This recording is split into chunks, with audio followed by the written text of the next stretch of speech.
ನಮಸ್ಕಾರ.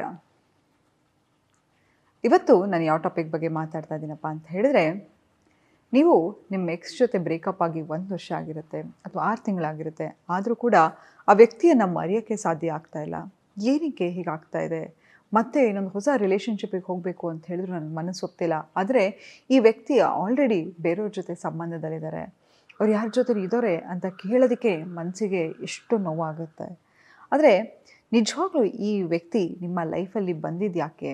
ಆ ವ್ಯಕ್ತಿ ನಿಜವಾಗ್ಲೂ ನಿಮ್ಮನ್ನು ಪ್ರೀತಿ ಮಾಡ್ತಾ ಇದ್ರಾ? ಅಥವಾ ಇದನ್ನು ಬಿಟ್ಟು ಮರೆತು ಮುಂದೆ ಜೀವನ ಹೇಗೆ ಸಾಗಿಸೋದು? ಪ್ರತಿದಿನ ಕಳೆಯುವಾಗ ಕೂಡ ಬೆಳಗ್ಗೆ ಎದ್ದ ತಕ್ಷಣ ಆ ವ್ಯಕ್ತಿಯ ವಾಯ್ಸ್ ಕೇಳಿಸುತ್ತೆ. ಮೊಬೈಲ್ ನೋಡಿದ್ರೆ ಆ ವ್ಯಕ್ತಿಯ ಮೆಸೇಜನ್ನು ಮಿಸ್ ಮಾಡ್ಕೋತೀನಿ. ಆ ವ್ಯಕ್ತಿಯ ಫೋನ್ ಕಾಲನ್ನು ಮಿಸ್ ಮಾಡ್ಕೋತೀನಿ. ಹೇಗೆ ಇದನ್ನು ಬಿಟ್ಟು ಮುಂದೆ ಜೀವನ ನಡೆಸೋದು ಹೇಗೆ ಅನ್ನೋದ್ರ ಬಗ್ಗೆ ನಾನು ಮಾತಾಡ್ತಾ ಹೋಗ್ತೀನಿ. ನೋಡಿ, ಪ್ರೀತಿ ಅನ್ನೋದು ಒಂದು ಅದ್ಭುತವಾದ ಒಂದು ಫೀಲಿಂಗ್. ಯಾರಿಗೆ ಪ್ರೀತಿ ಬೇಡ ಹೇಳಿ? ಎಲ್ರಿಗೂ ಪ್ರೀತಿ ಬೇಕು. ಆದರೆ ಆ ಪ್ರೀತಿ ಎಷ್ಟು ಸುಖ ಕೊಡುತ್ತೋ ಶುರುಲಿ ಮತ್ತೆ ಅದು ಬಿಟ್ಟು ಹೋಗುವಾಗ ಅಷ್ಟೇ ನೋವು ಕೊಡುತ್ತೆ. ಎಷ್ಟು ಮಟ್ಟಿಗೆ ನೋವಾಗತ್ತಪ್ಪ ಅಂತ ಹೇಳಿದರೆ, ದೇಹಕ್ಕೆ ನೋವಾದರೂ ಒಂದು ಪಕ್ಷ ಸಹಿಸ್ಕೋಬೋದು. ಆದರೆ ಮನಸ್ಸಿಗೆ ಆಗ್ತಕ್ಕಂಥ ಆಘಾತ ನೋವು ಆದರೆ ನಮ್ಗೆ ಅದನ್ನು ಸಹಿಸೋಕ್ಕೆ ಆಗಲ್ಲ. ಒಂದು ಹೇಳ್ತೀನಿ, ಅದು ಅದ್ಭುತವಾದ ಒಂದು ರಿಲೇಷನ್ಶಿಪ್ ಆಗಿದ್ದಿದ್ರೆ, ಆ ವ್ಯಕ್ತಿ ನಿಮ್ಮನ್ನು ಗೌರವಿಸ್ತಿದ್ರೆ, ಆ ವ್ಯಕ್ತಿ ನಿಮ್ಮನ್ನ ಪ್ರೀತಿ ಕೊಡ್ತಿದ್ರೆ, ಆ ವ್ಯಕ್ತಿ ನಿಮಗೆ ಬೆಲೆ ಕೊಡ್ತಾ ಇದ್ರೆ, ಖಂಡಿತವಾಗ್ಲೂ ಈ ರಿಲೇಷನ್ಶಿಪ್ ಮುರಿಯೋಕ್ಕೆ ಸಾಧ್ಯನೇ ಇರ್ತಾ ಇರಲಿಲ್ಲ. ಎಷ್ಟೋ ಸತಿ ನೀವು ನಿದ್ದೆ ಮಾಡದೆ ಆ ವ್ಯಕ್ತಿಯ ಮೆಸೇಜಿಗಾಗಿ ಕಾಯ್ತಾ ಇರ್ತೀರ. ಆ ವ್ಯಕ್ತಿ ಎಲ್ಲೋ ಫೋನ್ ಮಾಡ್ತಾರೆ, ನನಗೆ ಕಾಳಜಿ ಕೊಡ್ತಾರೆ. ಅಥವಾ ಎಷ್ಟೋ ಸತಿ ನಿಮ್ಮನ್ನು ಬಿಟ್ಟು ಬೇರೆಯವ್ರನ್ನ ಚೂಸ್ ಮಾಡಿದಾಗ ನಿಮಗೆ ನಾನು ಎಲ್ಲೋ ಸರಿಗಿಲ್ವೇನೋ, ನಾನು ಏನು ಕಡಿಮೆ ಆಗಿದೆ, ನಾನು ಒಳ್ಳೆ ಕೆಲಸದಲ್ಲಿ ಇಲ್ವೇನೋ, ಹೀಗೆ ಎಷ್ಟೊಂದು ನಮ್ಮ ಬಗ್ಗೆ ನಮಗೆ ಪ್ರಶ್ನೆ ಮೂಡ್ತಾ ಹೋಗುತ್ತೆ. ಎಷ್ಟೋ ಸತಿ ಹೇಳ್ತೀನಿ, ಯಾರಾದರೂ ನಮಗೆ ಸಂಬಂಧದಲ್ಲಿ ಮೋಸ ಮಾಡಿದ್ರೆ ಆ ವ್ಯಕ್ತಿ ತಪ್ಪಿದ್ರು ನಮ್ಮನ್ನು ನಾವು ಬ್ಲೇಮ್ ಮಾಡ್ಕೊಳ್ಳಿಕ್ಕೆ ಶುರು ಮಾಡಿಬಿಡ್ತೀವಿ. ಯಾಕೆ ನನ್ನ ಜೀವನದಲ್ಲಿ ಹೀಗಾಗ್ತಿದೆ? ನಾನು ಸರಿಗಿಲ್ವಾ? ನಾನು ನೋಡೋಕ್ಕೆ ಚೆನ್ನಾಗಿಲ್ವಾ? ನನಗೆ ಒಳ್ಳೆ ಕೆಲಸ ಇಲ್ವಾ? ನನ್ನ ಬಾಡಿ ಚೆನ್ನಾಗಿಲ್ವಾ? ನಾನು ಅವ್ನ ಥರ ಬಟ್ಟೆ ಹಾಕಬೇಕಾ, ಅವಳ ಥರ ಬಟ್ಟೆ ಹಾಕಬೇಕಂತ ಎಷ್ಟೋ ಸತಿ ನಮ್ಮನ್ನು ನಾವು ಅವ್ರು ಯಾರ ಜೊತೆ ಮೋಸ ಮಾಡಿರ್ತಾರೋ ಅವ್ರ ಜೊತೆ ಕಂಪೇರ್ ಮಾಡ್ಕೊತಾ ಇರ್ತಾರೆ. ಆದರೆ ಒಂದು ನಿಜ ಹೇಳ, ಎಷ್ಟೋ ಸತಿ ನಾನು ನೋಡಿದ್ದೀನಿ, ಟಾಪ್ ಸೆಲೆಬ್ರಿಟಿ ಅವರ ಗಂಡಂದ್ರಾಗಿರ್ಬೋದು ಅಥವಾ ಅವ್ರ ಹೆಂಡತಿರಾಗಿರ್ಬೋದು, ಅವ್ರಿಗಿಂತ ಕೀಳ್ಮಟ್ಟದಲ್ಲಿರೋರ ಜೊತೆ ಚೀಟ್ ಮಾಡಿರ್ತಾರೆ. ನೀವು ನೋಡಿರ್ತೀರ. ಅಬ್ಬಾಯ್, ಇವ್ನ ಹೆಂಡತಿ ಎಷ್ಟು ಚೆನ್ನಾಗಿದ್ದಾನೆ ನೋಡಿದ್ರೆ, ಎಷ್ಟೋ ಸತಿ ನಿಮ್ಮ ಕೊಲೀಗ್ಸ್ ಆಗಿರ್ಬೋದು, ಆಫೀಸಲ್ಲಿ ಆಗಿರ್ಬೋದು, ನೀವು ನೋಡಿರ್ತೀರ, ಅವ್ನ ಹೆಂಡತಿ ಅದು ಎಷ್ಟು ಚೆನ್ನಾಗಿದ್ದಾನೆ, ಯಾಕೆ ಇಂಥವಳ ಜೊತೆ ಸಂಬಂಧ ಬೆಳೆಸ್ತಿದ್ದಾನೆ ಅಂತ. ಆದರೆ ನೋಡಿ, ನಮ್ಮನ್ನು ನಾವು ಹೆಮ್ಮೆ ಪಟ್ಕೊಳ್ಳಿಕ್ಕೆ ಅಥವಾ ನಾನು ಮೇಲು, ನನಗೆ ಇಷ್ಟೊಂದು ಅಟೆನ್ಷನ್ ಸಿಗ್ತಾ ಇದೆ, ನಾನು ಎಲ್ಲೋ ನನ್ನ ಕಂಡ್ರೆ ಎಲ್ರಿಗೂ ಇಷ್ಟ ಅಂತ ಹೇಳಿ ಎಲ್ಲೋ ಒಂದು ಕಡೆ ಯಾಕೆ ಮೋಸ ಮಾಡ್ತಾರಪ್ಪ ಅಂತ ಹೇಳಿದ್ರೆ, ತಾನು ಗ್ರೇಟ್ ಅನ್ನೋದನ್ನು ತೋರಿಸ್ಕೊಳ್ಳಿಕ್ಕೆ ಅಥವಾ ಎಮೋಷ್ನಲ್ ವ್ಯಾಲಿಡೇಷನಿಗಾಗಿ ಅಥವಾ ಫಿಸಿಕಲ್ ನೀಡ್ಸಿಗಾಗಿ ಅಥವಾ ತಾನು ಎಲ್ಲೋ ತನ್ನಗಿರ್ತಕ್ಕಂಥ ಇನ್ಸೆಕ್ಯೂರಿಟಿನ ಮುಚ್ಕೊಳ್ಳಿಕ್ಕಾಗಿ ಎಷ್ಟೋ ಸತಿ ಮೋಸ ಮಾಡ್ತಾರೆ. ಆದರೆ ಇದ್ಯಾವುದು ನಿಮ್ಮ ತಪ್ಪಲ್ಲ ಕಣ್ರಿ. ನೋಡಿ, ಯಾವುದು ಚೀಪ್ ಪ್ರಾಡಕ್ಟ್ ಇರುತ್ತೋ ಅದು ಎಲ್ಲ ಅಟೆನ್ಷನನ್ನು ತೋರಿಸ್ತಾ ಇರ್ತಾರೆ. ನೀವು ನೋಡಿ, ಎಲ್ಲೋ ಒಂದು ಕಡೆ ಒಂದು ಸಂತೆಯಲ್ಲೋ ಎಲ್ಲೋ ಕಡೆ ಎಲ್ಲಿ ಆಫರ್ ಇರುತ್ತೋ ಅಲ್ಲೆಲ್ಲ ಜನ ತುಂಬಿರ್ತಾರೆ. ಆದರೆ ಡೈಮಂಡ್ ತುಂಬ ರೇರು. ಆ ಡೈಮಂಡ್ ನೀವು ಕಣ್ರಿ. ನೋಡಿ, ಅದಕ್ಕೆ ಹೇಳೋದು ನಾನು, ಯಾವತ್ತೂ ತಿಳ್ಕೊಳ್ಳಿ, ಯಾವುದೇ ಒಂದು ನ್ಯೂ ಎಂಡಿಂಗ್ ಅಂತ ಹೇಳಿದ್ರೆ, ಕಂಬಳಿ ಹುಳ ಚಿಟ್ಟೆ ಆಗೋದು ಹೇಗೆ ಹೇಳಿ?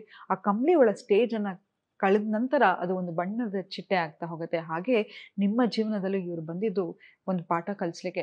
ನೋಡಿ, ಯಾವುದೇ ಒಂದು ಸಂಬಂಧಗಳು ಬರುತ್ತಾರಲ್ಲ ನಮ್ಮ ಜೀವನದಲ್ಲಿ, ಅವ್ರು ಬರುವಾಗ ಒಂದು ಕನ್ನಡಿ ಹಿಡ್ಕೊಂಡು ಬರ್ತಾರೆ. ಆ ಕನ್ನಡಿ ಏನಪ್ಪ ಅಂತ ಹೇಳಿದ್ರೆ, ಅವ್ರೇನು ಅಂತಲ್ಲ, ನಿಮಗೆ ಬೇಕಾಗಿರ್ತಕ್ಕಂಥ ಒಳ ಇಂಟೆನ್ಷನ್ ಆಗಿರ್ಬೋದು, ಅಟೆನ್ಷನ್ ಆಗಿರ್ಬೋದು, ನಿಮ್ಮ ಚೈಲ್ಡ್ಹುಡ್ ಟ್ರಾಮಾ ಆಗಿರ್ಬೋದು, ಅದನ್ನೇ ಹೀಲ್ ಮಾಡಲಿಕ್ಕೆ ಅಂತ ಬರ್ತಾರೆ. ನಿಮ್ದು ಏನು ತಪ್ಪಿಲ್ಲ ಕಣ್ರಿ, ಅಥವಾ ನಿಮ್ಮಲ್ಲಿ ಏನೂ ಕಡಿಮೆ ಇದೆ ಅಂತಲ್ಲ. ನೋಡಿ, ಪ್ರೀತಿ ಅನ್ನೋದು ಒಂದು ಅದ್ಭುತವಾದ ಫೀಲಿಂಗ್. ಪ್ರೀತಿ ಅನ್ನೋದು ಆಪೋಸಿಟ್ ಸೆಕ್ಸ್ ಅಥವಾ ಸೇಮ್ ಸೆಕ್ಸಿಂದ ಬರಬೇಕು ಅಂತಿಲ್ಲ. ತಾಯಿಯಿಂದ ಬರ್ತಾ ಇರತಕ್ಕಂಥದ್ದು ಪ್ರೀತಿನೇ. ನಿಮ್ಮ ಮಗು ಕೂಡ ಕೊಡೋದು ಪ್ರೀತಿನೇ. ಹಾಗಾಗಿ ಎಲ್ಲೋ ಒಂದು ಕಡೆ ಯಾರೋ ಒಬ್ಬರು ನಿಮ್ಮನ್ನು ನೆಗ್ಲೆಕ್ಟ್ ಮಾಡಿದ್ರು, ರಿಜೆಕ್ಟ್ ಮಾಡಿದ್ರು ಅಂತ ಹೇಳಿದ್ರೆ ಅದ್ರ ಬಗ್ಗೆ ಯೋಚನೆ ಮಾಡೋಕ್ಕೆ ಹೋಗಬೇಡಿ. ಮತ್ತು ನೋಡಿ, X is an X for a reason ಅಂತ. ಅವರು ನಿಮ್ಮನ್ನು ಚೆನ್ನಾಗಿ ನೋಡ್ಕೊಂಡಿದ್ದಿದ್ರೆ, ನಿಮಗೆ ಪ್ರೀತಿ ಕೊಟ್ಟಿದ್ದಿದ್ರೆ, ನಿಮಗೆ ಬೆಲೆ ಕೊಟ್ಟಿದ್ದಿದ್ರೆ, ನೀವು ಹೊರಗೆ ಜಗಳ ಮಾಡ್ತಿದ್ದೀರಾ? ನಿಮಗೇನು ಹುಚ್ಚ ಸುಮ್ಮನೆ ಜಗಳ ಮಾಡಲಿಕ್ಕೆ? ಅವರು ಯಾವುದೋ ಒಂದು ಕಾರಣಕ್ಕೆ ನಿಮ್ಮನ್ನು ಟ್ರಿಗರ್ ಮಾಡ್ತಾ ಇದ್ರು, ಅಥವಾ ನಿಮ್ಮನ್ನು ಜೀವನದಲ್ಲಿ ಇಟ್ಕೊಳ್ಳುವಂತಹ ಯೋಗ್ಯತೆ ಅವರಿಗಿರಲಿಲ್ಲ ಅಲ್ವಾ? ಇಷ್ಟು ಪ್ರೀತಿ ಕೊಡೋರು, ಇಷ್ಟು ಎಮೋಷನ್ ಕೊಡೋರು, ಇಷ್ಟು ದಿನ ಬ್ರೇಕಪ್ ಆದರೂ ಆ ವ್ಯಕ್ತಿ ಗುಂಗಲಿದ್ದೀರಾ ಅಂತ ಹೇಳಿದರೆ ಇಷ್ಟೇ ಸಾಕಲ್ವೇನ್ರಿ ನಿಮ್ಮ ವ್ಯಕ್ತಿತ್ವವನ್ನು ತೋರಿಸ್ಲಿಕ್ಕೆ? ಅಂಥದ್ರಲ್ಲಿ ಯಾಕೆ ಕಳ್ಕೊಂಡಿರೋರ ಬಗ್ಗೆ ಯೋಚನೆ ಮಾಡ್ತಾ ಹೋಗ್ತೀರಾ, ದುಃಖ ಪಡ್ತಾ ಹೋಗ್ತೀರಾ? ಜೀವನ ಅನ್ನೋದು ತುಂಬಾ ವಿಶಾಲವಾಗಿದೆ. ಈ ವ್ಯಕ್ತಿ ಯಾರು ಅಂತ ನಿಮಗೆ ಮುಂಚೆ ಗೊತ್ತಿತ್ತಾ? ಇಷ್ಟೊಂದು ಪ್ರೀತಿ ಮಾಡ್ತಾ ಇದ್ದೀರಲ್ಲ, ಈ ವ್ಯಕ್ತಿ ಯಾರು ಅಂತಲೇ ಗೊತ್ತಿಲ್ಲದೆ ಆದಮೇಲೆ ಮತ್ತೆ ಯಾಕೆ ಅದ್ರ ಬಗ್ಗೆ ಯೋಚನೆ ಮಾಡ್ತಾ ಹೋಗ್ತೀರಾ? ಒಂದು ನೋಡಿ ಎಷ್ಟೋ ಸತಿ ನಾವು ಪಯಣ ಮಾಡ್ತಾ ಇರ್ತೀವಿ. ಯಾವುದೋ ಒಂದು ಊರು ನೋಡೋಕ್ಕೆ ಚೆನ್ನಾಗಿ ಕಾಣಿಸುತ್ತೆ. ಹಾಗಂತ ಹೇಳ್ಬಿಟ್ಟು ಅಲ್ಲೇ ಇಳಿದ್ಬಿಟ್ಟು ಇಡೀ ಜೀವನ ಸೃಷ್ಟಿ ಮಾಡಲಿಕ್ಕೆ ಸಾಧ್ಯನಾ? ಇಲ್ಲ.